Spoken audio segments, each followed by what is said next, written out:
मुझे मुझे बहुत अफसोस हो रहा है, बल्कि बहुत गुस्सा आ रहा है। तुम जानती हो तुम्हारा शौहर तुम्हें अपने साथ यहाँ क्यों लेकर आया? तो कहने दो उन्हें, इससे हमें क्या फर्क पड़ता है।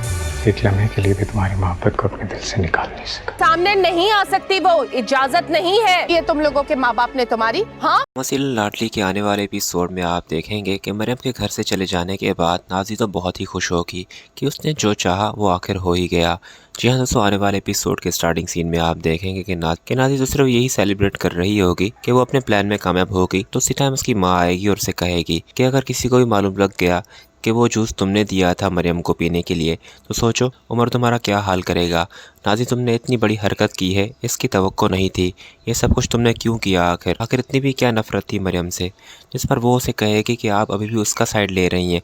उसके आने के बाद आप देख रही हैं कि भाई की तवज्जो सारी उसी के ही ऊपर थी और आप कह रही हैं मैं ये सब कुछ ना करती। जो इज़्ज़त और प्यार मुझे मिलता था इस घर में, वो मरियम के आने के बाद कम होता गया और ये मैं बिल्कुल बर्दाश्त नहीं करूँगी। यहाँ पर तो उसकी माँ से कहेगी कि अल्लाह ही तुम्हें हिदायत दे, पर जो तुमने किया है उसका अंजाम बहुत ही बुरा होगा जब ये बात सबको मालूम लगेगी।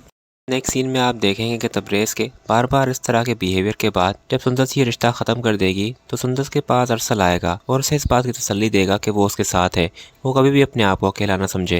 जिस पर वो उसे कहेगी कि भाभी का सुनकर मुझे बहुत ही दुख हुआ, कितनी खुशी थी घर में और अब वो और उमर भाई बिल्कुल अलग है। अरसल उसे कहेगा कि ये सब कुछ वो खुद नहीं कर सकती, वो इतनी लापरवाह नहीं है। मैं जानता हूँ भाभी को, भाभी तो बच्चे का सुनकर ही खुश हो गई थी, वो इतनी लापरवाही कैसे कर सकती हैं? ज़रूर किसी ने कुछ किया है। जिस